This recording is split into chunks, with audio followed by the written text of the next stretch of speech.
Isang malakas na lagabog ang bumasag sa katahimikan ng karagatan. Agad na napahawak si Elara sa kanyang nagdadalang tiyan. Ang kanyang mga daliri ay nanginginig habang tinitignan ang dambuhalang galamay na bumaon sa gilid ng kanilang bangka. Ang kahoy ay nabiyak na parang palito at ang tubig alat ay mabilis na pumasok, malamig at walang awa. "Kel!" sigaw niya. Ang kanyang boses ay halos hindi marinig sa ugong ng hangin at sa alon na humahampas. Ilang oras lang ang nakalipas. Ang araw ay sikat na sikat, ngunit kasabay nito, bumubuhos ang ambon. "Huwag kang mag-alala, Elara," sabi ni Kael kanina. Ang kanyang ngiti ay kasing liwanag ng araw. "Pamahiin lang ng matatanda iyan." "Pero sabi ng lola ko, kapag umuulan habang maaraw, may kinakasal na tikbalang," mahinang sagot ni Elara, habang pinupunasan ang noo na pinagpapawisan dahil sa init at kaba. "Isang masamang pangitain." Tinawanan lang siya ni Kael at marahang ginulo ang kanyang buhok. "Mas masamang pangitain kung wala tayong mahuhuling isda. Ang mahalaga ay ang biyaya na nasa sinapupunan mo." At sa simula, tila nasa panig nila ang swerte. Ang kanilang mga lambat ay napuno ng isda, sapat para sa isang linggong benta sa palengke. Ang kanilang maliit na bangka na pinangalanan nilang Pag-asa ay puno ng huli. Ngunit habang sila ay pabalik na, napansin ni Elara ang biglaang pagbabago. Nawala ang mga isda. Ang tubig na kanina ay masigla ay naging parang salamin, itim at malalim. At ang katahimikan, iyon ang pinakanakakakilabot sa lahat. Walang huni ng ibon, walang hampas ng alon. Tanging ang marahang tunog ng motor ng kanilang bangka. "Kael, parang may mali," bulong ni Elara. Naramdaman niya ang panlalamig ng kanyang batok kasabay ng pagtindig ng kanyang mga balahibo. Bago pa man makasagot si Kael, isang anino ang gumalaw sa ilalim nila. Hindi ito anino ng ulap. Ito ay malaki, napakalaki at may hugis na hindi niya mawari. At pagkatapos, ang pag-atake. Ngayon, nakakapit sila sa mga naglutangang piraso ng kanilang winasak na bangka, habang ang bagyo na tila mula sa kawalan ay bumubuhos sa kanila. Ang ulan ay hindi na ambon. Ito'y mabibigat na patak na parang mga batong humahagupit sa kanilang mga balat. Nawala na ang anumang bakas ng nilalang na sumira sa kanila. Ngunit ang presensya nito ay nananatili. Isang bigat sa hangin, isang pangako ng panganib na nagkukubli sa ilalim ng madilim na tubig. "Kumapit ka lang, Elara. Huwag kang bibitaw," sigaw ni Kael. Sinusubukang panatilihing magkalapit ang kanilang mga katawan sa gitna ng malalaking alon. Ngunit nararamdaman na ni Elara ang pagod. Ang kanyang mga braso ay nangangalay. Ang lamig ay unti-unting gumagapang sa kanyang buong katawan, at ang bawat paghinga ay isang pakikibaka. Ang dinadala niya sa kanyang sinapupunan ay tila bumibigat, isang paalala ng lahat ng bagay na malapit nang mawala sa kanya. Napapikit siya, handa ng sumuko, handa ng hayaan ang dagat na kunin siya. Ngunit sa kanyang pagpikit, isang imahe ang pumasok sa kanyang isip. Ang ngiti ni Kael, ang pangarap nilang pamilya, ang maliit na buhay sa loob niya. Muli niyang iminulat ang kanyang mga mata, at sa gitna ng nagngangalit na ulan at dilim, may natanaw siya. Isang isla, isang maitim na anino sa abot tanaw na may mga batong tulis-tulis na parang mga pangil. Walang ilaw, Walang palatandaan ng sibilisasyon. Tanging ang hugis ng lupa na tila isinumpa. Kael, tingnan mo, sabi niya. Ang kanyang boses ay paosti. Nakita rin ito ni Kael. Isang kislap ng pag-asa ang sumilay sa kanyang mga mata. Ayan na, makakaligtas tayo, lumangoy tayo papunta doon. Sinubukan nilang lumangoy gamit ang natitirang lakas. Ngunit habang papalapit sila sa islang iyon, ang pakiramdam ng pag-asa ni Elara ay napalitanan ng isang mas malalim na takot. Isang takot na mas matindi pa kaysa sa pagkalunod. Para bang ang isla ay hindi isang kanlungan, para bang ito ang pinagmulan ng lahat. At habang ang alon ay walang awang nagtutulak sa kanila papalapit sa dalampasigan, naramdaman ni Elara na hindi sila natagpuan ng isla nang nagkataon lang. Ito ay naghihintay. Buhangin. Yun ang unang naramdaman ni Kael. Magaspang at basa sa kanyang pisngi. Ang pangalawa ay ang sakit.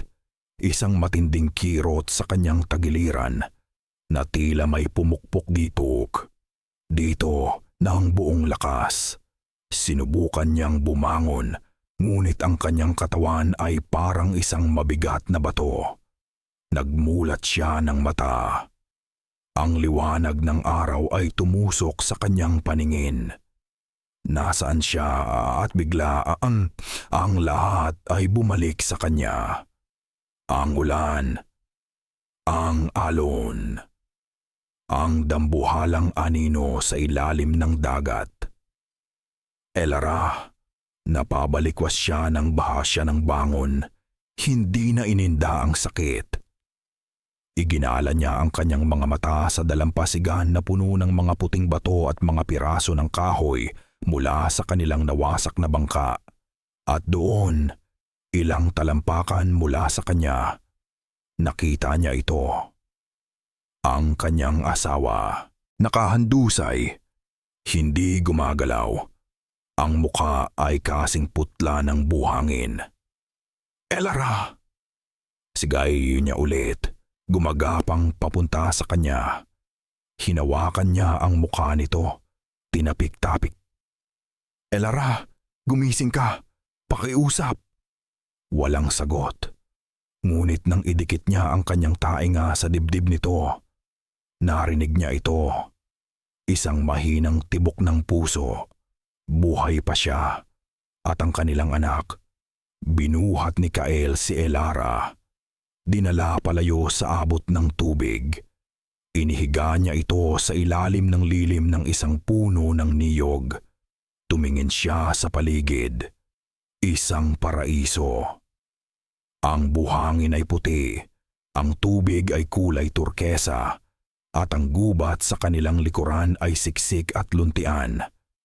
Ngunit ito ay isang paraisong walang sinuman, isang kulungan. Paano sila makakaalis dito? Paano kung hindi magising si Elara? Ang pag-asa na naramdaman niya kagabi ay napalitan ng ganap na kawalan ng pag-asa. Napasigaw siya sa galit at sa takot. Ang kanyang boses ay kinain ng ingay ng mga alon. Tulong! May tao ba rito? Tulungan ninyo kami. Paulit-ulit siyang sumigaw hanggang sa mamaos ang kanyang lalamunan. Nang siya'y malapit ng sumuko, isang tunog ang kanyang narinig. Hindi mula sa dagat, kundi mula sa gubat. Mga yabag, agad siyang tumayo sa pagitan ng mga paparating at ni Elara, handang makipaglaban. Mula sa pagitan ng mga puno, isang babae ang lumabas. Matangkad ito at balingkinitan. Ang kanyang balat ay kayumanggi at ang kanyang buhok ay mahaba at itim na parang gabi. Nakasuot ito ng isang simpleng puting bestida. Ang kanyang mga mata ay malalaki at madilim, ngunit mayroon itong isang ngiti na kayang pakalmahin ang kahit na sinong natatakot.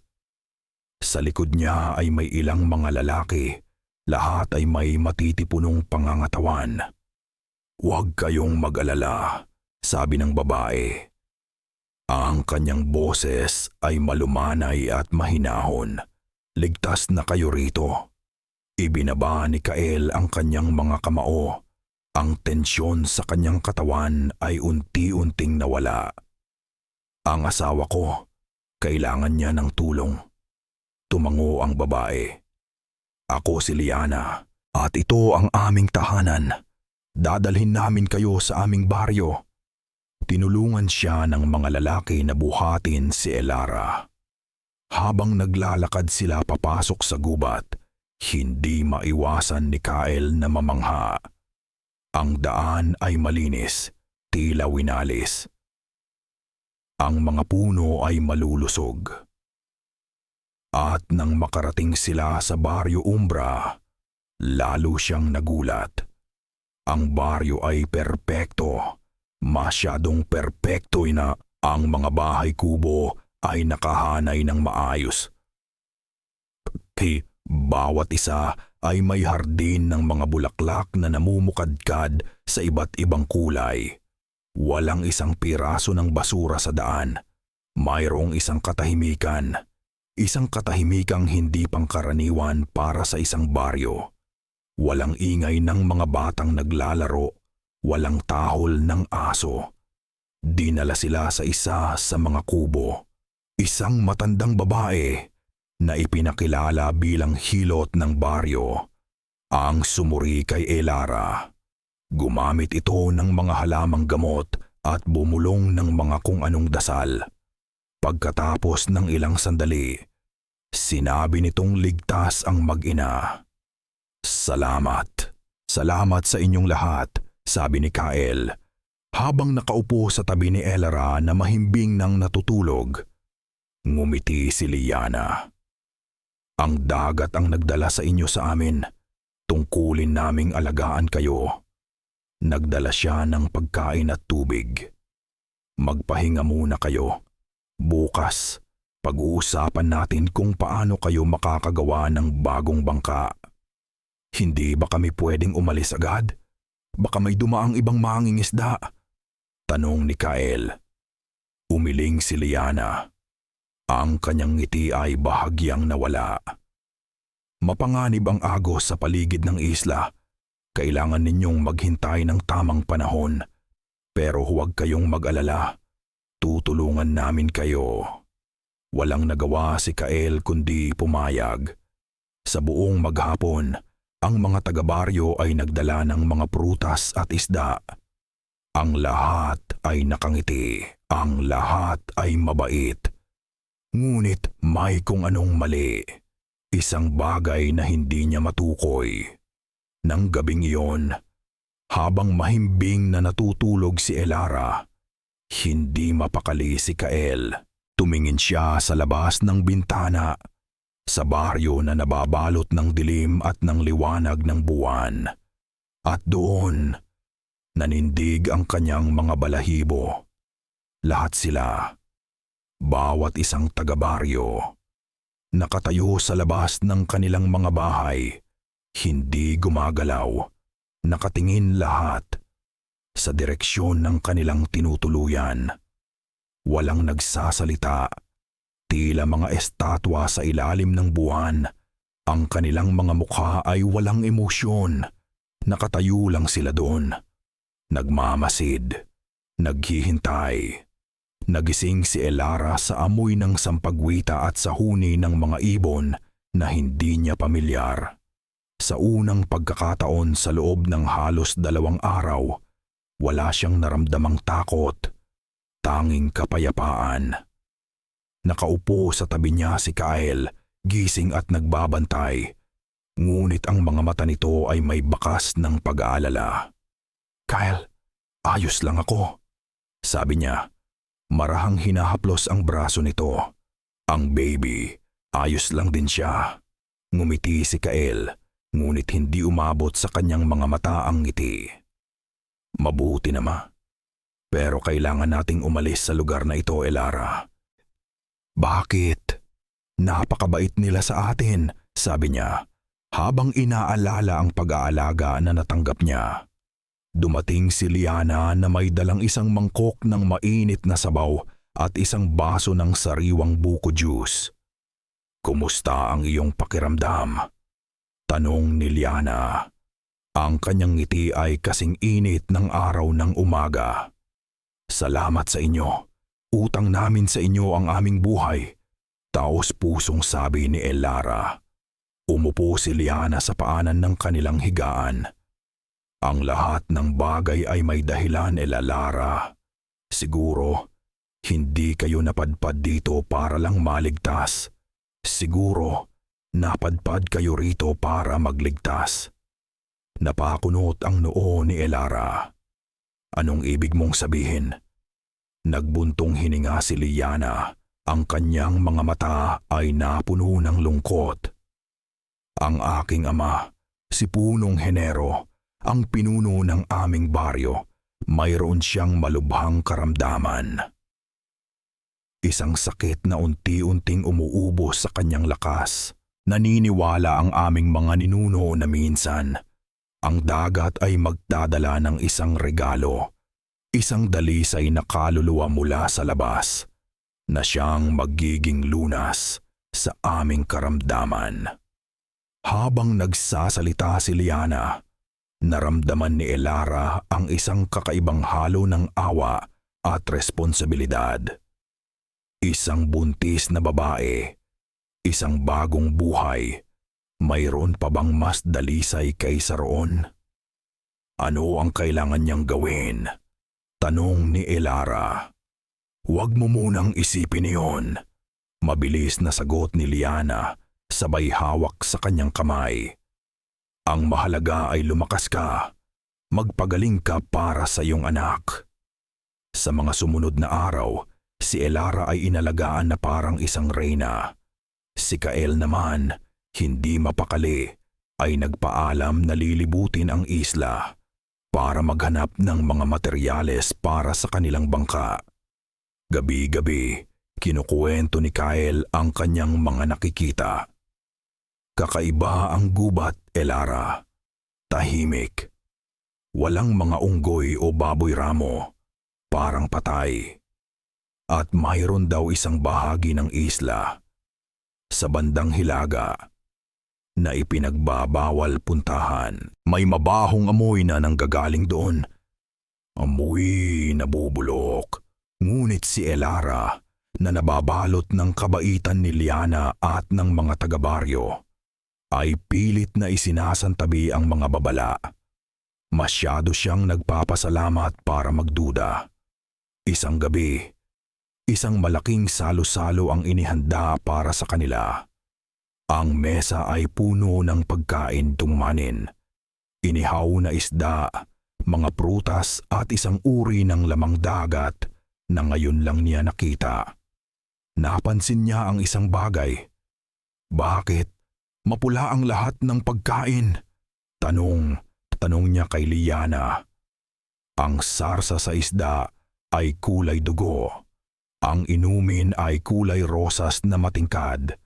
Maging ang kanin ay may halong kung anong sangkap na nagpapakulay dito. Ngumiti si Liana. "Isang espesyal na pampalasa ng aming isla. Nagbibigay ito ng lakas."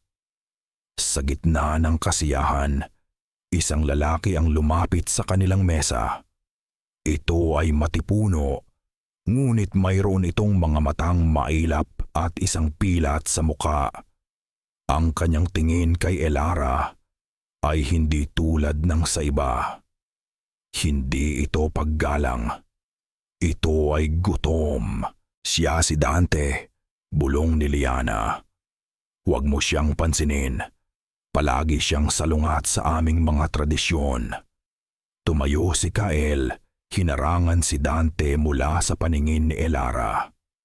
Nagkatinginan ang dalawang lalaki at naramdaman ni Elara ang tensyon sa hangin. Walang nagsalita, ngunit parang nagbabantaan sila sa isa't isa. Umalis din si Dante, Ngunit hindi nawala sa isip ni Elara ang kanyang mga mata. Kinabukasan, habang naglalakad-lakad si Elara malapit sa baryo para magpainit, nalaglag ang kanyang suklay. Yumuko siya para kunin ito sa ilalim ng isa sa mga bahay kubo.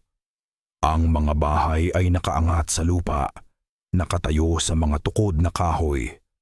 Sa ilalim ng sahig, sa dilim, may naaninag siya. Mga buto. Hindi lang basta mga buto. Ito ay mga kalansay. 12-dosenang mga kalansay ng tao, nakahalo sa mga tinik at buto ng dambuhalang mga isda. Maayos itong nakasalansan na parang isang koleksyon. Napaatras si Elara. Ang kanyang hininga ay biglang nawala. Naramdaman niya ang pagkahilo. Sisigaw sana siya nang may marinig siyang boses sa kanyang likuran. "May problema ba, Elara?"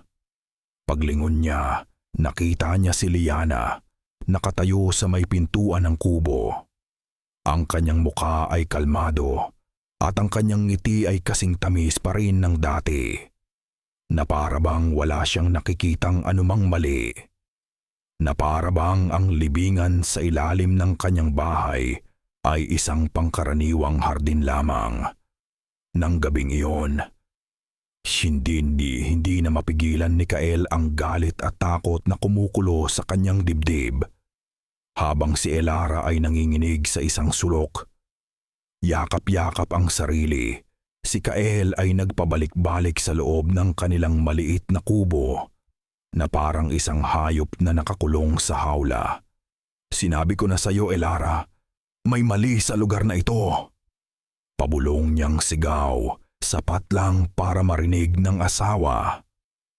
"Mga kalansay, hindi ito normal. Mga demonyo sila."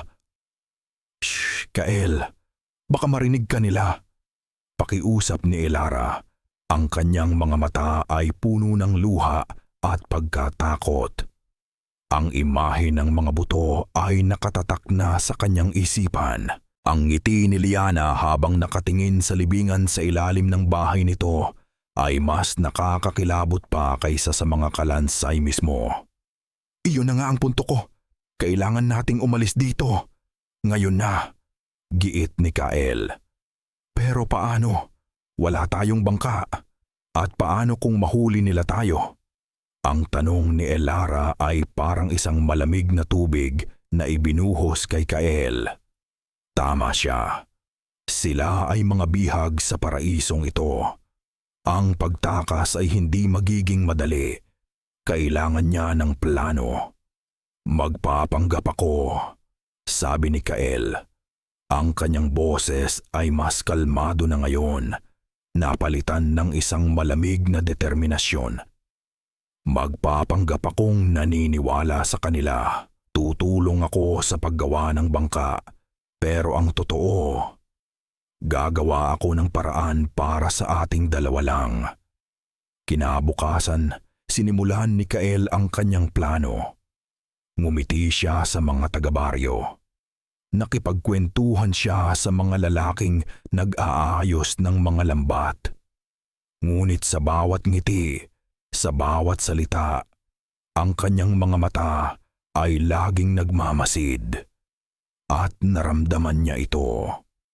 Ang mga mata, saan man siya magpunta, sa gubat man para kumuha ng yantok o sa dalampasigan para humanap ng kahoy, palagi niyang nararamdaman na may nakatingin. Walang anino, walang tunog, pero andoon ang pakiramdam. Isang presensya na nagbabantay sa bawat galaw niya. Sinusubukan nitong pasukin ang kanyang isip, gawin siyang praning. Habang si Kael ay abala sa kanyang lihim na paghahanda, si Liana naman ay hindi tinitigilan si Elara. Palagi niya itong dinadalhan ng pagkain, kinukwentuhan tungkol sa kanyang ama, at sa kahalagahan ng regalo mula sa dagat. Isang hapon, habang nag-aayos ng buhok si Elara, isang maliit na batang babae ang lumapit sa kanya. Tahimik ito at may malalaking mata. Inabutan siya nito ng isang manika. Gawa ito sa pinatuyong damong dagat. Maganda ang pagkakayari. Ngumiti si Elara at tinanggap ito. Salamat. Anong pangalan mo? Hindi sumagot ang bata. Tinitigan lang siya nito bago tumakbo palayo. Nang hawakan ni Elara ang manika, may naramdaman siyang kakaiba sa loob nito. May matigas na buhol. Dahil sa kuryosidad, binuksan niya ng kaunti ang tahi sa likod ng manika. Ang nasa loob ay hindi dagami o bulak, ito ay buhok. Mahabang buhok ng tao, maitim at magaspang, na mayroon pang mga tuyong bakas ng dugo. Nabitawan ni Elara ang manika na para siyang napaso. Ang kabaitan nila ay isang maskara. Ang buong islang ito ay isang bitag. Nang hapong iyon, sinadya ni Kyle na mapadpad sa lugar ni Dante, sa isang sira-sirang kubo na malayo sa baryo. Naabutan niya itong naghahasa ng isang mahabang kutsilyo na gawa sa buto. Masyado kang mausisa, tagalupa, sabi ni Dante, hindi man lang tumitingin sa kanya. Gusto ko lang malaman kung ano ang kailangan ninyo sa asawa ko. Diretsong tanong ni Kyle. Tumawa si Dante, isang tawang walang saya. Ang kailangan namin? O ang kailangan ni Liana? Magkaiba iyon. Tumayo ito at humakbang palapit kay Kyle. Ang kabaitan niya ay lason.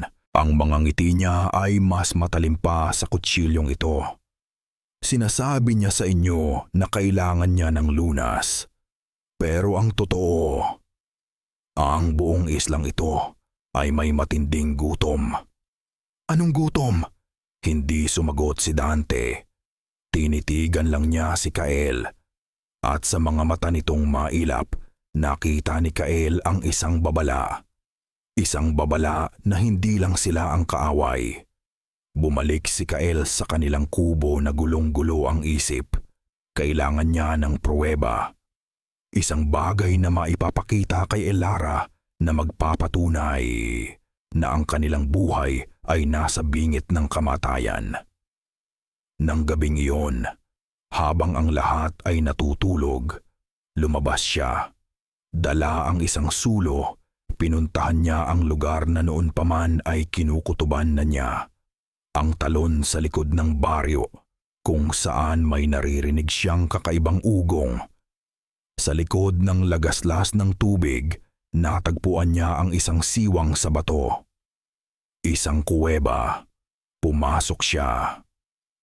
Ang hangin sa loob ay malamig at amoy lumot sa pader ng kuweba. Sa liwanag ng kanyang sulo, nakita niya ang mga guhit. Mga sinaunang larawan na iginuhit gamit ang uling at kung anong pulang pangulay. At doon, nanlamig ang kanyang dugo. Ikinukwento ng mga larawan ang kasaysayan ng islang ito. Mga nilalang na may katawang tao, ngunit may mga galamay ng pugita na tumutubo sa kanilang likuran. Ipinakita sa mga guhit ang pagdating ng mga bangka, mga taong tagalabas, at isang paulit-ulit na eksena. Isang babaeng nagdadalang tiyan. Nakapalibot sa kanya ang mga taong pugita. Isang ritual. At sa huling larawan, ang babae ay nakahiga na sa isang altar na bato. Wala ng buhay. Habang ang mga nilalang ay nagdiriwang. Bigla, may narinig siyang mga yabag sa labas ng kuweba. Mabilis niyang pinatay ang sulo. Nagtago siya sa isang sulok, nanginginig. Habang ang kanyang puso ay dumadagundong sa kanyang dibdib, pinasok ng dilim ang kuweba. At si Kyle ay nag-iisa na lang kasama ang katotohanan. At kung sino man ang nasa labas na naghihintay sa kanya. Hindi nakatulog si Elara buong gabi. Hinihintay niya si Kyle. Ang bawat anino sa labas ng bintana ay nagdugtog. Si Disa maudulot sa kanya ng matinding kaba. Nang bumalik ito bago mag-umaga, putla at nanginginig. Alam na ni Elara na ang pinakamasama niyang kinatatakutan ay totoo. Ikinuwento ni Kael ang lahat, ang kuweba, ang mga larawan, ang ritual. Umalis na tayo, Kael. Kahit lumangoy tayo. Umiiyak na, sabi ni Elara. Hinahawakan ng mahigpit ang kamay ng asawa. Hindi ganoon kadali, Elara. Binabantayan nila tayo, sagot ni Kael. Kailangan nating maging mas matalino kaysa sa kanila. Ngunit sa umagang iyon, tila naramdaman ni Liana ang pagbabago sa kanila. Ang pagiging palakaibigan ni Elara ay napalitan ng isang maingat na distansya. Ang mga ngiti nito ay pilit. Kaya't nagpasya si Liana na oras na para sa susunod na hakbang. Elara, sabi niya habang naghahain ng almusal. Alam kong natatakot ka. Nakikita ko sa iyong mga mata. Hayaan mong ipakita ko sa iyo ang katotohanan. Bago pa man makatanggi si Elara, hinawakan na ni Liana ang kanyang kamay. Ang pagkakahawak nito ay malumanay, ngunit may diin. Hindi nagbibigay ng pagkakataong tumanggi. Dinala siya nito sa pinakamalaking kubo sa gitna ng baryo, ang bahay ng kanilang pinuno. Sa loob, ang hangin ay mabigat sa amoy ng mga pinatuyong dahon at sakit. Nakahiga sa isang papag si punong henero. Ang balat nito ay kulubot na parang pasas, ang kanyang mga mata ay halos sarado na, at ang kanyang paghinga ay mababaw at hirap. Malayo sa imahe ng isang makapangyarihang pinuno, siya ay isang taong naghihintay na lang ng kamatayan. Ito ang aking ama, malungkot na sabi ni Liana. At ito ang sumpa ng hukluban. Umupo siya sa tabi ni Elara. Ilang siglo na ang nakalipas. Ang aming mga ninuno ay hindi mga halimaw. Sila ay isang tribo ng mapayapang mangingisda.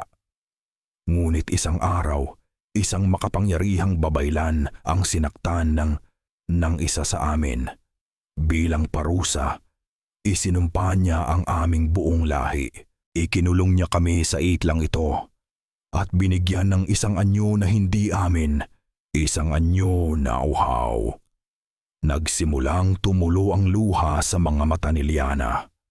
At sa unang pagkakataon, naniwala si Elara na ang mga luhang iyon ay totoo. Hindi kami pumapatay dahil gusto namin. Ginagawa namin ito para mabuhay. Ang sumpa ay parang isang sakit na unti-unting kumakain sa aming kaluluwa, na nagpapahina sa amin hanggang sa maging alabok na lang kami, tulad ng nangyayari sa aking ama. Ang tanging bagay na nagpapalakas sa amin, ang tanging bagay na pansamantalang nagpapahinto sa sumpa, ay ang esensya ng isang bagong buhay. Tumingin si Liana ng diretso sa mga mata ni Elara, at pagkatapos ay sa kanyang tiyan. Hindi namin kukunin ang buhay ng iyong anak, Elara. Ang kailangan lang namin ay isang maliit na bahagi ng dugo nito. Kapag ito'y naisilang na, isang alay na kusa mong ibibigay. Kung gagawin mo ito ng kusa, ang bisa nito ay mas malakas. Maililigtas mo ang aking ama, maililigtas mo ang aming lahi. Para patunayan ang kanyang sinasabi, idinungaw ni Liana si Elara sa bintana.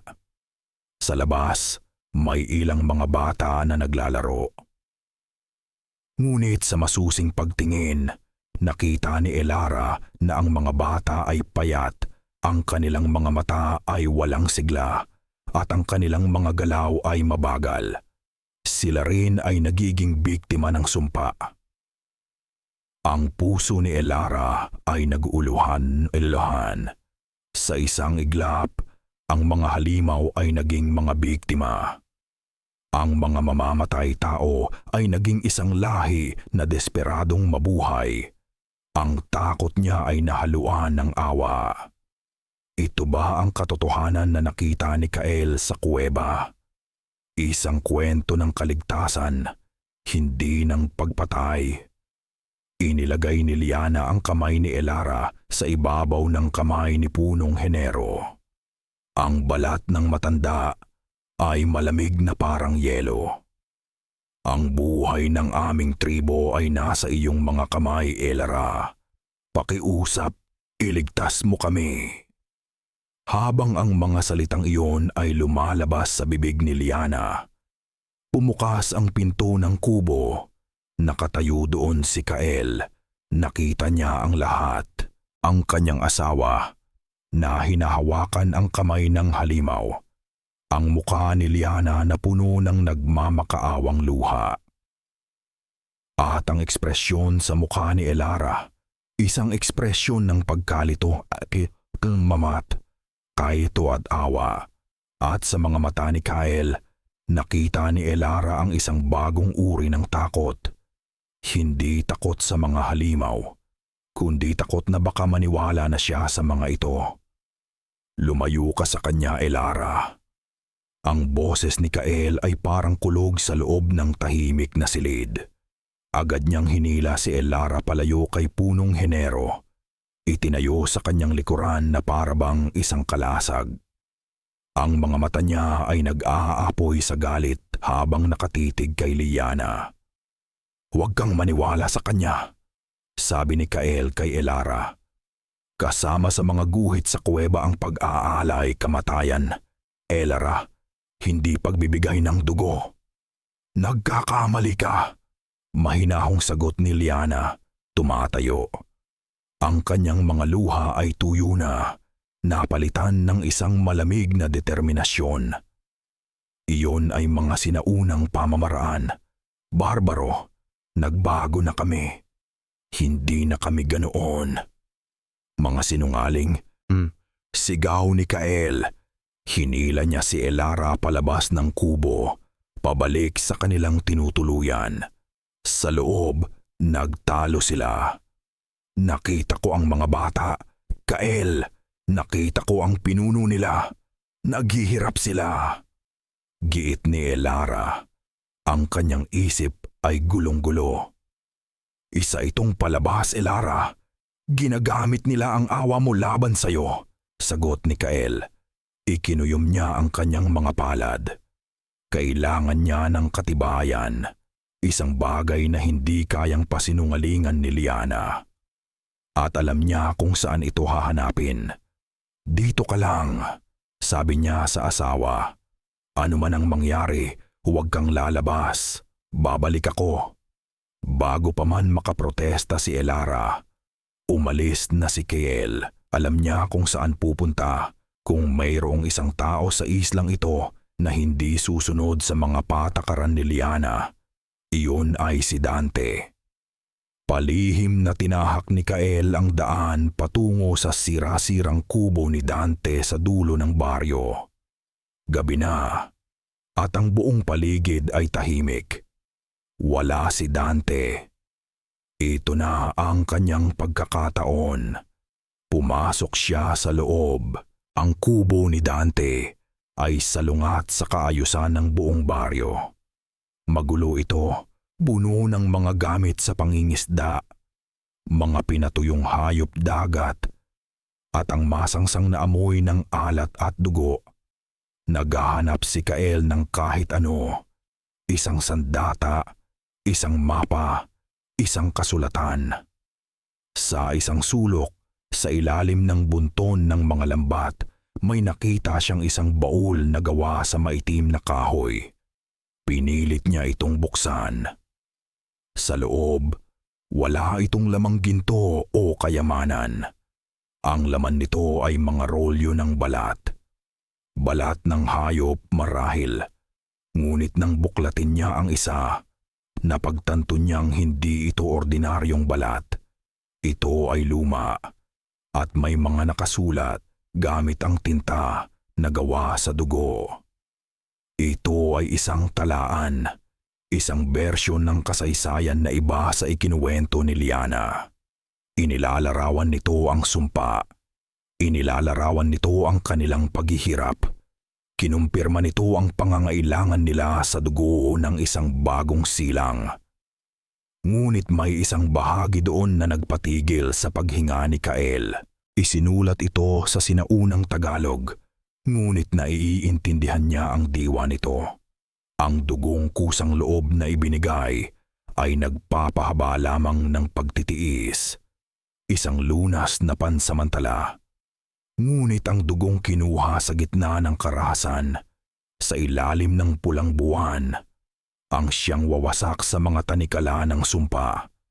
Hindi pagpapahaba, kundi kalayaan.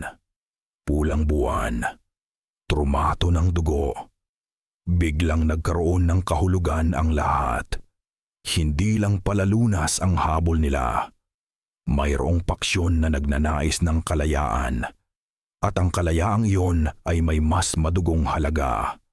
Hindi lang isang patak ng dugo ang kailangan ni Dante. Kailangan niya ang lahat. Narinig ni Kael ang isang kaluskos sa kanyang likuran. Dahan-dahan siyang lumingon. Nakatayo sa may pintuan si Dante, nababalot ng dilim. Tanging ang kanyang mga mata ang kumikinang. Sa kanyang kamay, hawak niya ang kutsilyong gawa. Sa ibuto ng pating. Anong hinahanap mo sa bahay ko, tagalupa? Tanong ni Dante. Ang kanyang boses ay malamig at walang emosyon. Hindi makakagalaw si Kael. Nahuli siya. Ang kanyang puso ay kumakarera. Naglakad si Dante papasok, dahan-dahan, na parang isang mandaragit na papalapit sa kanyang biktima. Akala mo ba ang kwento ni Liana ang buong katotohanan?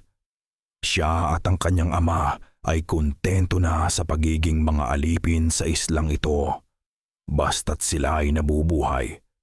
Pero kami, itinuro niya ang kanyang sarili. Gusto naming maging malaya. Tumingin si Dante sa tiyan ni Elara sa pamamagitan ng imahinasyon.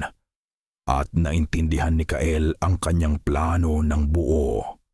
Ang ritual na binalak ni Dante ay hindi isang pag-aalay para sa pagpapagaling. Ito ay isang sakripisyo para sa paglaya. Isang marahas na sakripisyo. Huwag mong gagalawin ang asawa ko, nagbabantang sabi ni Kael habang dahan-dahang umaatras. Ngumisi si Dante. Wala ka nang magagawa. Malapit na ang pulang buwan. At kapag dumating na iyon, ang anak mo at ang iyong asawa, ang magiging susi sa aming kalayaan. Hindi na naghintay si Kael ng isa pang salita. Sa isang iglap, ibinato niya ang mabigat na baul na kahoy sa paanan ni Dante. Natumba ito. Sapat na para bigyan si Kael ng ilang segundong pagkakataon. Tumakbo siya palabas ng kubo. Ang kanyang puso ay dumadagundong sa kanyang tainga. Narinig niya ang sigaw ni Dante sa kanyang likuran. Isang sigaw ng galit at pagbabanta. Hindi kayo makakatakas. Hindi lumingon si Kael. Dumiretso siya sa kanilang kubo. Sinipa ang pinto para bumukas. Elara, ngayon na! Sigaw niya. Hinahablot ang braso ng kanyang naguguluhang asawa. Wala na tayong oras. Alam na nila. Hindi na nagtanong si Elara. Ang itsura sa mukha ni Kael ay sapat ng sagot. Tumakbo sila. Ang kanilang tanging patutunguhan ay ang madilim na gubat sa likod ng baryo. Doon sa dalampasigan sa kabilang panig ng isla, kung saan palihim na nag-ipon si Kael ng mga piraso ng kahoy at yantok para sa isang maliit at desperadong balsa. Iyon lang ang kanilang pag-asa. Ang gubat sa gabi ay isang labirinto ng mga anino. Ang mga ugat ng puno ay tila mga bitag na handang pumatid sa kanila. Ang mga baging ay parang mga ahas na yumayakap sa kanilang mga binti. Sa likuran nila, naririnig na nila ang kaguluhan, mga sigaw. Hindi lang boses ni Dante, kundi marami pang iba. At pagkatapos, isang tunog na mas nakakakilabot. Ang tunog ng isang kabibe na hinihipan, isang budyong, isang alarma. "Mas mabilis, Elara!" sabi ni Kael. Hinihila siya. Ngunit si Elara ay nagdadalang tao. Ang kanyang paghinga ay mabilis at hirap. Ang kanyang mga binti ay nagsisimula ng manghina. "Hindi ko na kaya, Kael," sabi niya, humihingal. "Kaya mo yan, para sa anak natin." Ang mga salitang iyon ay nagbigay sa kanya ng bagong lakas. Nagpatuloy sila sa pagtakbo. Sa kanilang likuran, naririnig nila ang mga yabag, mga kaluskos sa mga dahon. Sila ay parang mga hayop na tinutugis. Nakarinig sila ng isang sigaw sa kanilang kanan. Isang pamilyar na boses. "Elara, mag-ingat kayo! Si Dante, hindi siya mapagkakatiwalaan." Kiwa boses ni Liana. Ang kanyang boses ay puno ng pag-aalala, ngunit sa pandinig ni Kael, ito ay lason. Isa itong paraan para lituhin sila, para pahintuin sila. "Huwag kang makinig!" sigaw ni Kael. Pagkatapos, isang sigaw naman mula sa kaliwa. Boses ni Dante. "Huwag kayong maniwala sa mangkukulam na iyan. Gusto niya lang kayong gawing alipin habang buhay." Ang mga boses ay nagmumula sa lahat ng dako. Ang buong gubat ay tila nagsasalita, sinusubukang sirain ang kanilang isipan. Napahawak si Elara sa kanyang ulo, nalilito. Ginamit ni Kael ang mga simpleng bitag na inihanda niya. Isang lubid na nakatali sa pagitan ng dalawang puno na nagpatumba sa isa sa mga humahabol. Isang bunton ng mga tuyong dahon sa ibabaw ng isang mababaw na hukay. Nagbigay ito sa kanila ng kaunting panahon. Sa wakas, natanaw na nila ang liwanag ng buwan na sumasalamin sa tubig. Ang dalampasigan. Naroon ang balsa. Isang pangit ngunit matibay na tumpok ng mga kahoy na pinag-ugpong ng yantok. Ang kanilang huling pag-asa. "Tulungan mo ko," sigaw ni Kael, habang sinisimulan nilang itulak ang balsa papunta sa tubig. Mabigat ito. Ang buhangin ay humihila dito pababa. Ang kanilang mga paa ay lumulubog. Naririnig na nila ang mga humahabol sa kanila. Papalapit na. Ilang metro na lang. Nang ang tubig ay umabot na sa kanilang mga tuhod, nagsimulang lumutang ang balsa. "Sakay na!" utos ni Kael kay Elara. Nang akmang sasampa na si Elara, isang bagay ang pumulupot sa kanyang bukong-bukong. Malamig at malagkit. Pagtingin niya sa ibaba, nakita niya ito. Isang lambat. Hindi gawa sa lubid, gawa ito sa makapal na damong dagat at sa kung anong ugat na parang litid ng hayop. Hinihila siya nito pababa.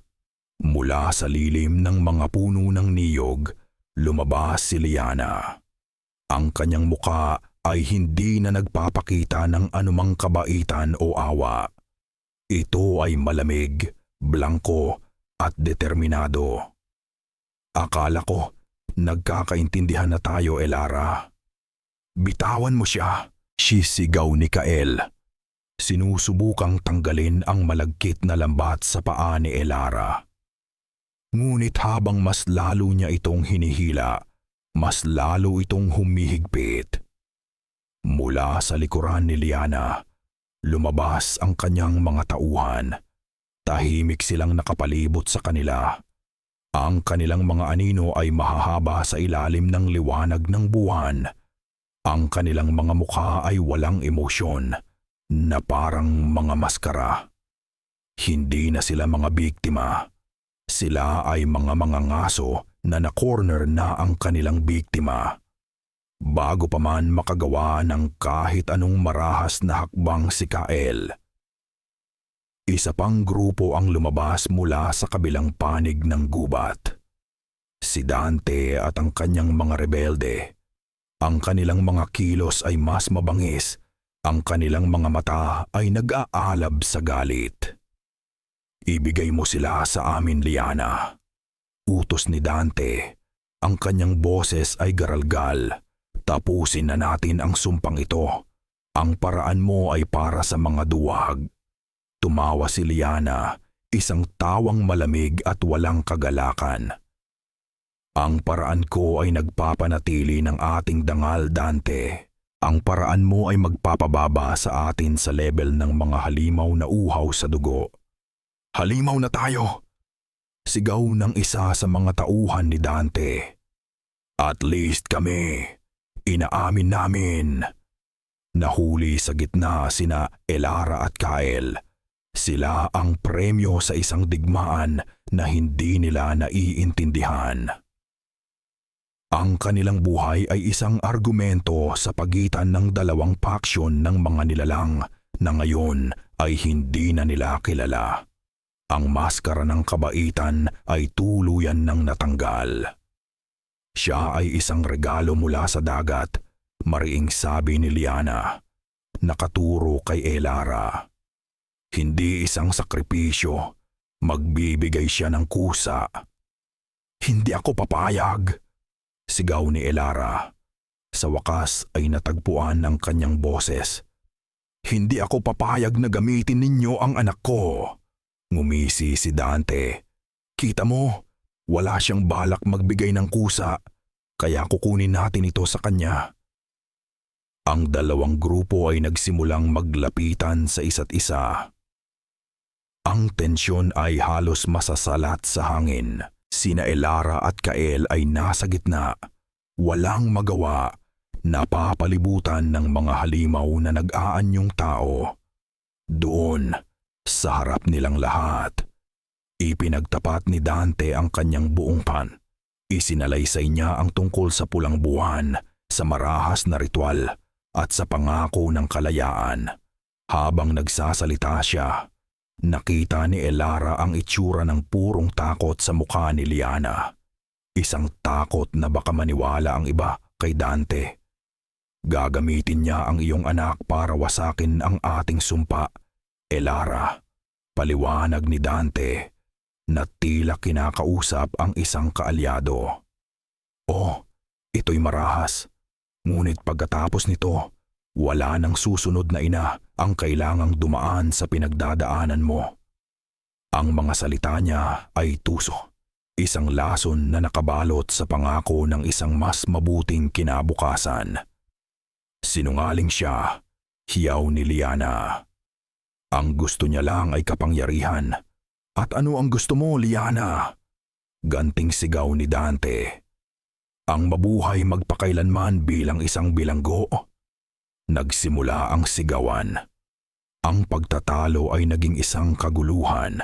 Itinulak ng isang tauhan ni Dante ang isa sa mga tauhan ni Liana. At doon, nagsimula ang laban. Sa gitna ng kaguluhan, sinubukan ni Kael na kalagan si Elara. Ngunit bago pa man sila makatakas, dalawang anino ang humawak sa kanila. Ang mga kamay na humawak sa kanila ay hindi na malambot. Ang mga ito ay malakas, malamig, at walang awa. Sila ay hinila, kinaladkad pabalik sa baryo na parang mga hayop. Ang kanilang pagtakas ay nabigo. Ang kanilang pag-asa ay nawala. Dinala sila sa gitna ng plaza kung saan ang buong baryo ay naghihintay. Ang pagtatalo sa pagitan ni Dante at Liana ay umabot sa harap ng kanilang pinuno.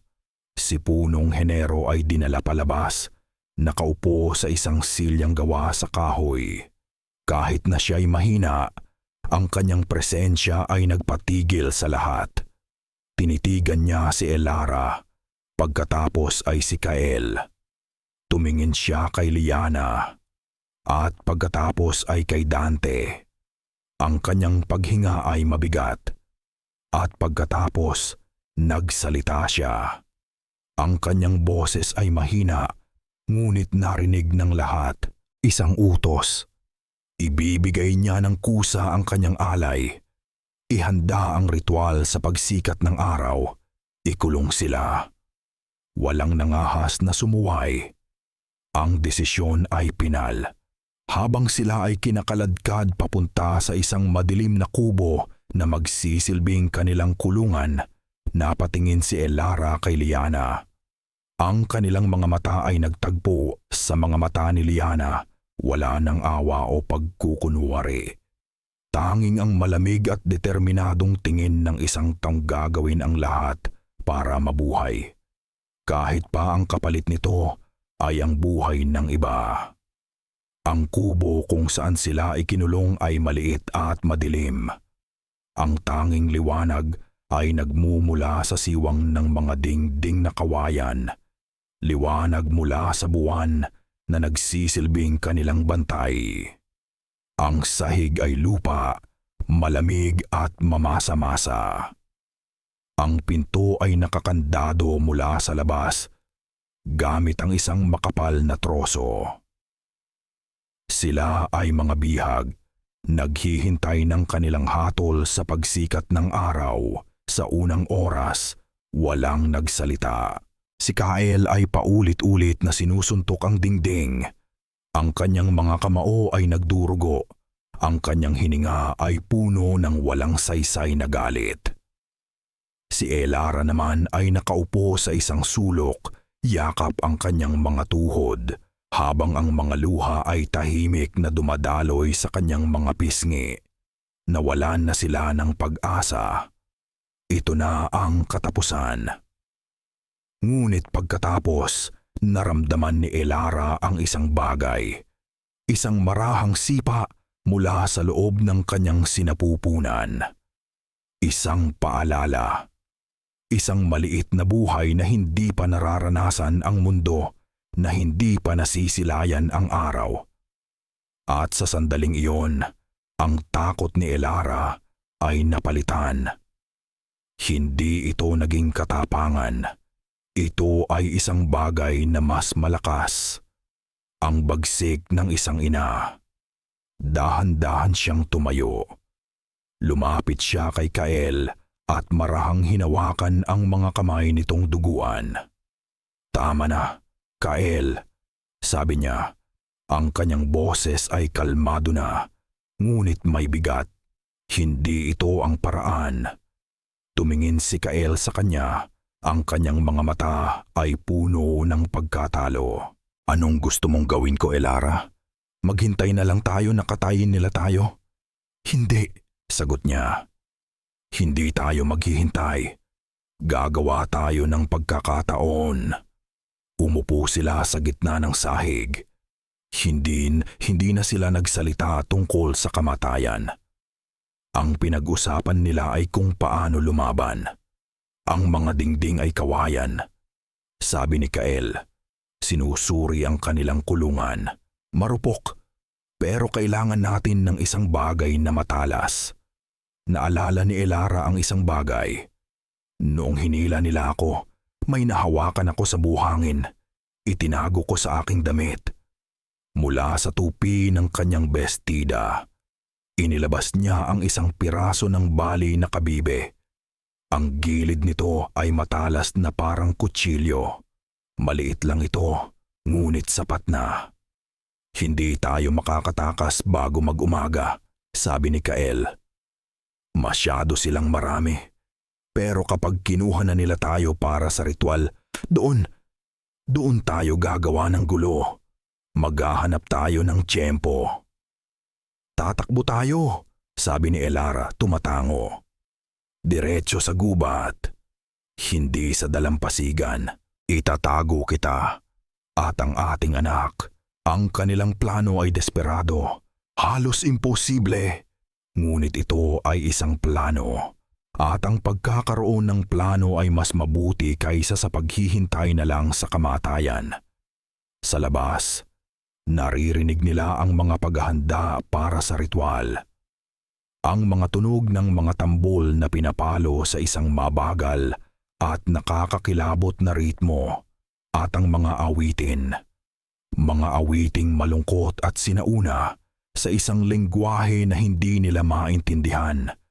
Ngunit nararamdaman nila ang kahulugan nito sa kanilang mga buto. Ito ay awit ng pagkauhaw. Habang ginagamit ni Kael ang matalas na kabibe para unti-unting gupitin ang mga tali na nag-uugnay sa mga kawayan sa isang sulok ng kubo, si Elara naman ay nakatingin sa labas. Napansin niya ang isang bagay sa kalangitan, ang buwan. Ito ay may kakaibang kulay, isang mapusyaw na kulay kahel.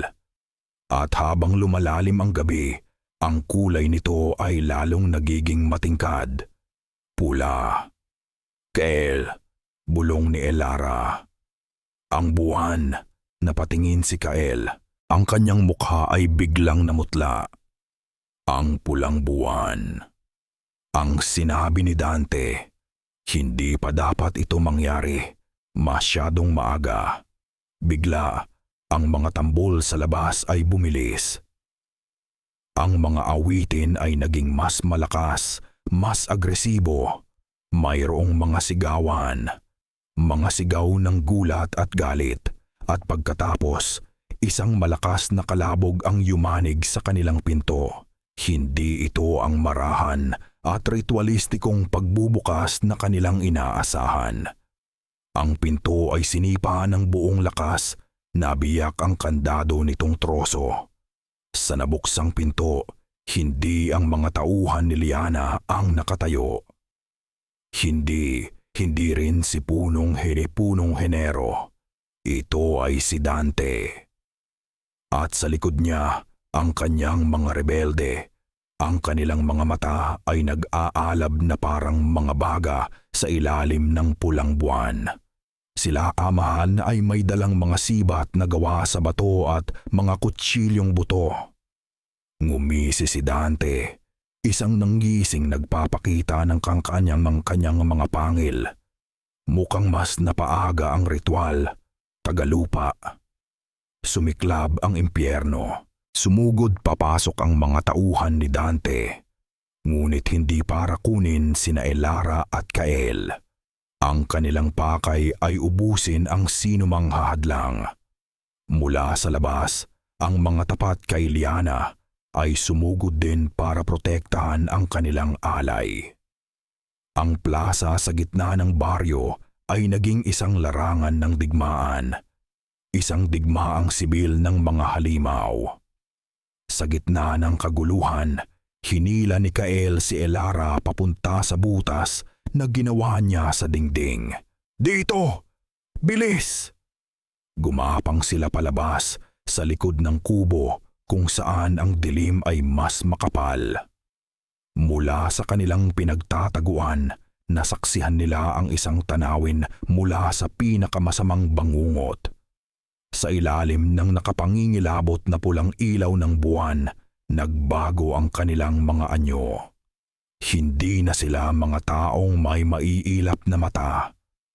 Ang kanilang mga likod ay nabiyak at mula roon, lumabas ang mga itim at makintab na galamay, gumagalaw na parang mga ahas. Ang kanilang mga bibig ay bumuka ng hindi natural, naglalabas ng mga pangil na kasing talas ng salamin. Ang kanilang mga sigaw ay hindi na sigaw ng tao. Ito ay isang halo ng paghahangad, galit, at sakit. Isang sayaw ng mga aswang. Ang paksyon ni Dante ay mas brutal. Ginagamit ang kanilang mga galamay para pumulupot at dumurog. Ang paksyon naman ni Liana, kahit na napilitang magbago ng anyo, ay mas organisado. Sinusubukang protektahan ang daan papunta sa kubo ni Punong Henero. Kailangan nating makaalis habang nagpapatayan sila. Bulong ni Kael. Hinihila si Elara palayo sa liwanag. Ngunit saan man sila lumingon, mayroong labanan. Isang aswang ang itinapon sa kanilang harapan. Bumagsak sa lupa nang may malakas na kalabog. Bago pa man ito makabangon, sinaksak na ito ng isa pa, gamit ang isang sibat na buto. Ang itim na dugo ay tumalsik, dumikit sa damit ni Elara. Napahiyaw siya hindi dahil sa takot, kundi dahil sa pandidiri. Ang tunog ay umaling-ahungaw sa gitna ng labanan. Isang pagkakamali. Isang pares ng mga matang pula ang lumingon sa kanilang direksyon. Isang aswang mula sa paksyon ni Dante ang nakakita sa kanila. Itinaas nito ang isang galamay, handang sumugod. "Elara, sa likod ko!" Sigaw ni Kael. Itinutulak ang kanyang asawa. Kinuha ni Kael ang isang nagliliyab na piraso ng kahoy mula sa isang sinirang sulo sa lupa. Iwinasiwas niya ito sa papalapit na aswang. Umatras ang nilalang, takot sa apoy. Ngunit sa likod nito, dalawa pa ang papalapit. Napapalibutan na sila. "Wala na tayong matatakbuhan, Kael!" Umiiyak na sabi ni Elara. Tumingin si Kael sa paligid, desperado. Nakita niya ang mga sulo na nakasabit sa mga kubo. Ang mga bahay na gawa sa tuyong nipa at kawayan. Isang ideya ang nabuo sa kanyang isip, isang mapanganib na ideya. "Elara, pagkakita mo ng pagkakataon, tumakbo ka papunta sa gubat. Huwag mo akong hihintayin, huwag kang lilingon," utos niya. "Ano? Hindi kita iiwan. Gawin mo na lang," sigaw niya, at bago pa man makasagot si Elara, tumakbo na si Kael. Hindi siya tumakbo palayo, tumakbo siya papunta sa pinakamalapit na kubo. Inilagay niya ang nagliliyab na kahoy sa tuyong pawid ng bubong. Agad itong nagliyab. Mabilis na kumalat ang apoy. Gulat na napatingin ang mga aswang sa nasusunog na kubo. Ang atensyon nila ay naalis kina Elara. "Ngayon na!" sigaw ni Kael. Ngunit nang sandaling iyon, isang sumisipol na tunog ang narinig ni Elara. Isang sibat na inihagis ni Dante. Hindi para sa kanila, kundi para sa isang tauhan ni Liana na malapit sa nasusunog na kubo. Sumablay ito. Ang sibat ay tumama sa isang poste. Nabiyak ito at nagbagsakan ang mga nagbabagang kahoy. Isang piraso ng nasusunog na kahoy ang tumama sa braso ni Elara. Napahiyaw siya sa sakit at sa kanyang pagbagsak, tumama ang kanyang tagiliran sa isang matulis na bato. Naramdaman niya ang isang matinding kirot at pagkatapos, isang mainit na likido ang dumaloy sa kanyang tagiliran. Dugo. Ang kanyang dugo. Ang amoy ng kanyang dugo ay kumalat sa hangin at sa isang iglap, lahat ng labanan ay huminto. Lahat ng mga aswang mula sa magkabilang paksyon ay lumingon sa kanya. Ang kanilang mga mata ay nag-aalab sa isang iisang damdamin. Gutom. Ngunit bago pa man may makalapit sa kanya, isang anino ang dumaan. Isang maliit na patak ng kanyang dugo ang tumalsik at pumatak sa mukha ng isang nilalang na nakahandusay sa lupa malapit sa kubo ng pinuno. Si Punong Henero. Dahan-dahan, iminulat ng matandang pinuno ang kanyang mga mata. At ang mga matang iyon ay hindi na mata ng isang taong naghihingalo. Ang mga ito ay puno ng isang bagong tuklas na lakas, isang nakapangingilabot na kapangyarihan, isang malalim na ungol ang lumabas sa kanyang lalamunan. Ang kanyang likod ay nabiyak at ang mga galamay na lumabas mula rito ay mas malalaki, mas makapal at mas marami kaysa sa kanino man. Bumangon siya, hindi na isang matandang hukluban, kundi isang Diyos ng mga aswang, at ang kanyang mga mata ay nakatuon kay Dante, hindi bilang isang kalaban, kundi bilang isang hamon sa kanyang kapangyarihan. Ang katahimikan na bumalot sa plaza ay mas nakabibingi kaysa sa mga sigawan kanina. Lahat ng mga mata ay nakatuon kay Punong Henero, na ngayon ay nakatayo sa kanyang buong at nakapangingilabot na kalakasan. Ang balat niyang kulubot ay tila bumalik sa dati.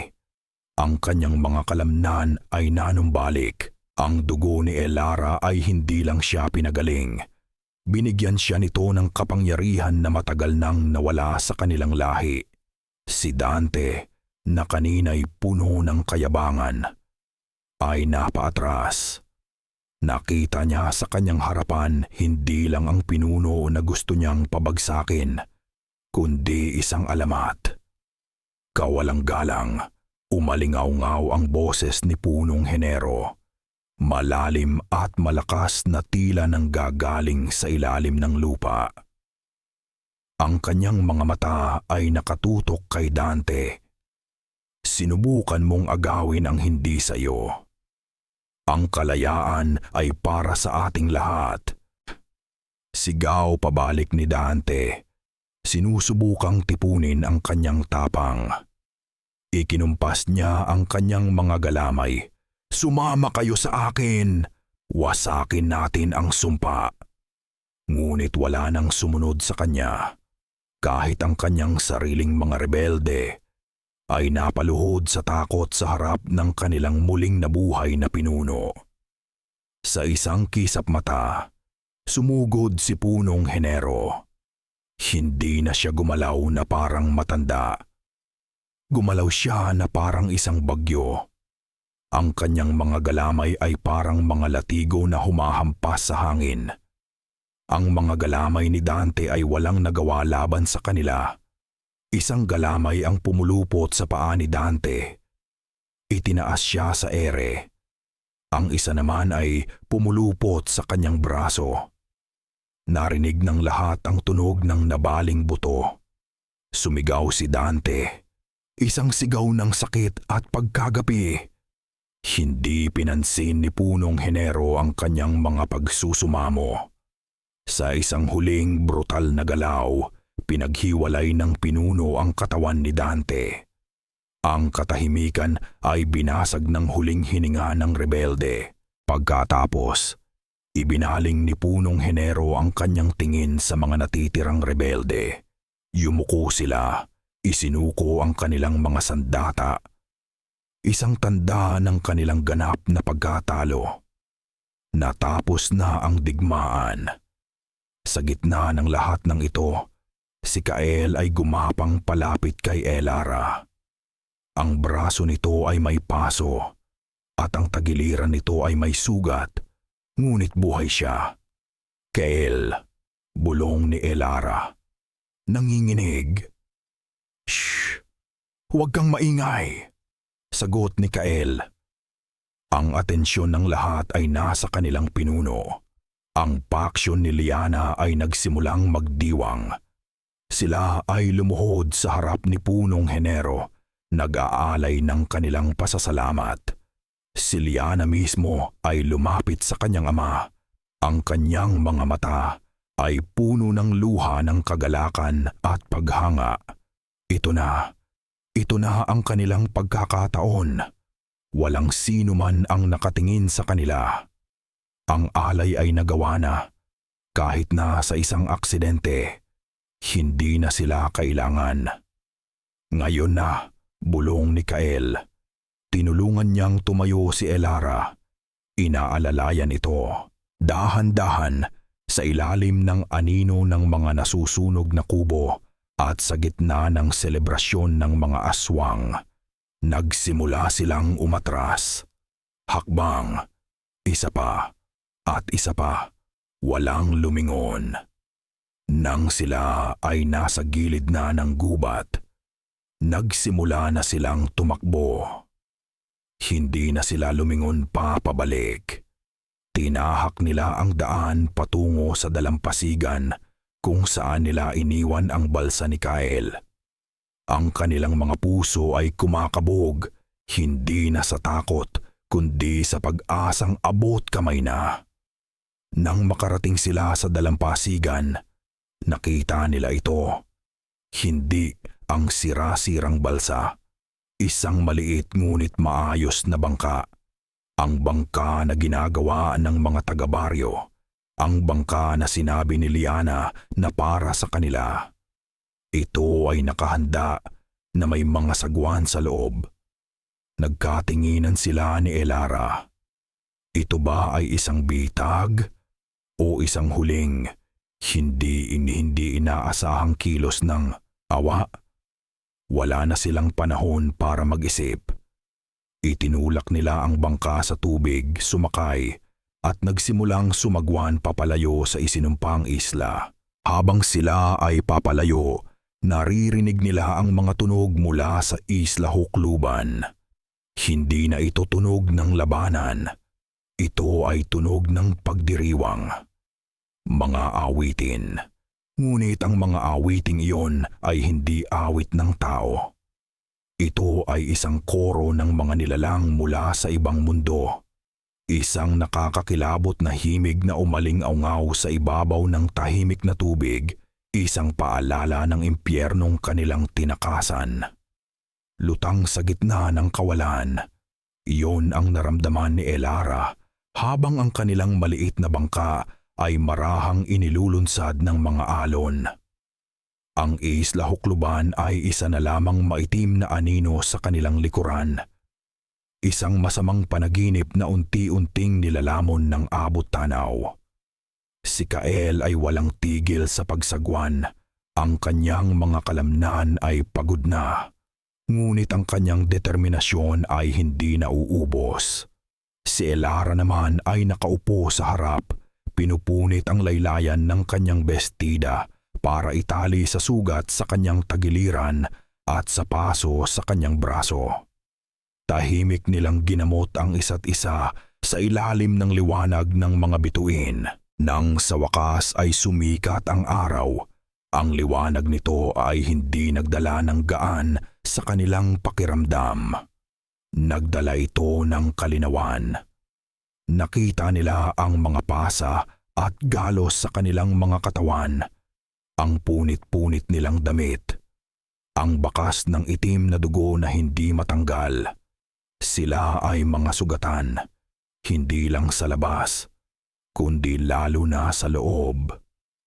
Magiging maayos din ang lahat, sabi ni Kael, kahit na ang kanyang boses ay walang kasiguraduhan.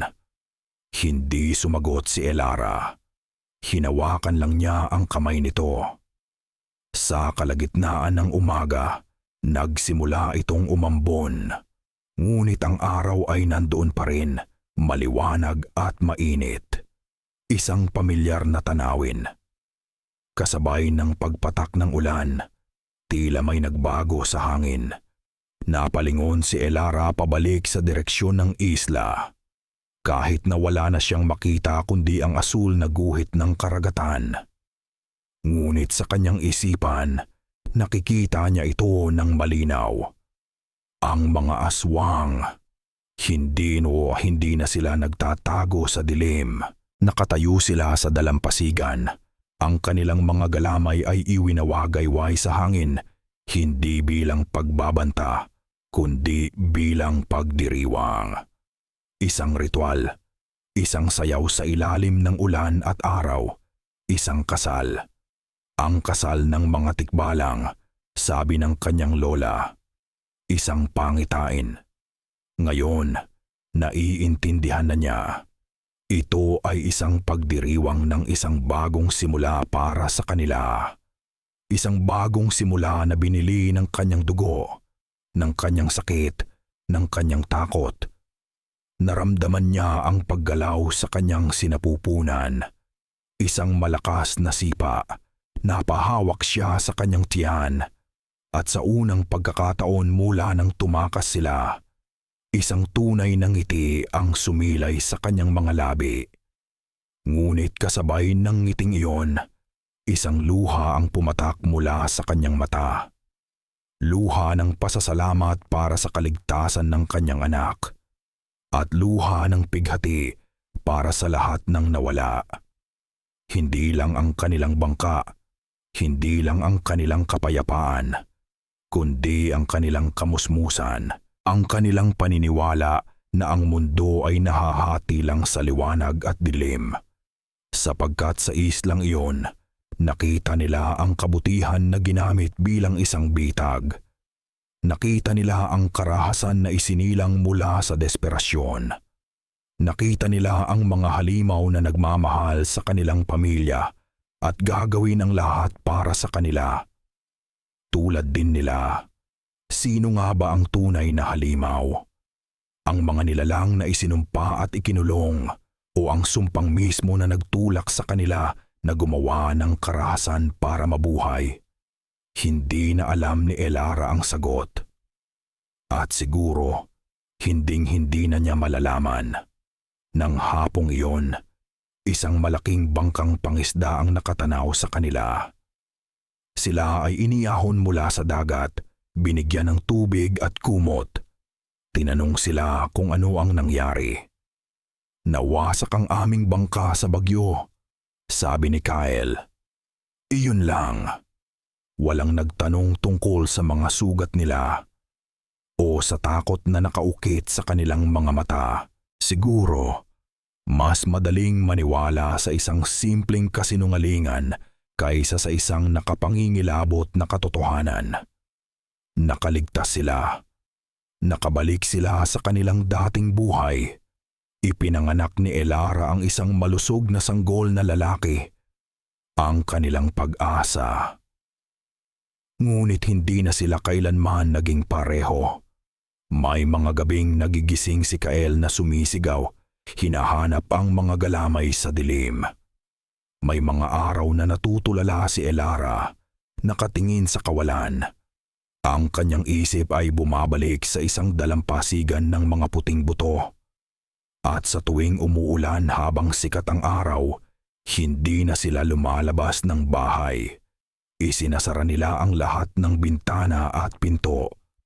Sapagkat sa kanilang pandinig, ang ambon ay hindi natunog ng tubig. Ito ay ang bulong ng mga awitin mula sa isang malayong selebrasyon. Hindi na nila hindi na nila nakikita ang ganda ng bahaghari. Ang nakikita lang nila ay ang pangako ng ulan at araw, ang pangako ng isang kasal na hindi para sa kanila. Ang pangako ng isang islang naghihintay, nagmamasid, at hindi kailanman tunay na nagpapalaya sa mga nakatakas mula sa bibig nito. At dito nagtatapos ang madilim at nakapangingilabot na paglalakbay ni na Elara at Kael sa sasabasan taislayo aluhukluban mula sa kaibuturan ng aking puso. Maraming salamat. Salamat sa pagsama ninyo sa amin sa bawat kabanata, sa bawat sigaw, at sa bawat sandali ng katahimikan na puno ng takot. Ang pagsulat sa kwentong ito ay isang paglalakbay din para sa akin. Isang paglalakbay sa dilim, sa paghahanap ng liwanag sa mga lugar kung saan tila wala nito. Sina Elara at Kel ay higit pa sa mga tauhan sa isang salaysay. Sila ay naging salamin ng tibay ng loob, ng walang hanggang pag-ibig ng isang magulang na handang harapin ang impyerno para sa kanilang anak. Ang kanilang kwento ay isang paalala na hindi lahat ng halimaw ay may matatalas na kuko at pangil. Minsan, ang pinakanakakatakot na mga halimaw ay ang mga nagkukubli sa likod ng isang maamong ngiti. At ipinapaalala rin nito na sa puso ng bawat isa, tao man o hindi, ay mayroong isang bagay na ipinaglalaban. Ngayon, nais kong marinig ang inyong tinig. Ano ang inyong naramdaman? Ano ang mga aral na inyong napulot? Hinihikayat ko kayong ibahagi ang inyong mga saloobin sa comment section sa ibaba. Bawat komento ninyo ay mahalaga at nagsisilbing inspirasyon sa akin. Muli, maraming salamat sa inyong walang sawang suporta. Hanggang sa muli nating pagkikita sa susunod na kwento ng kababalaghan.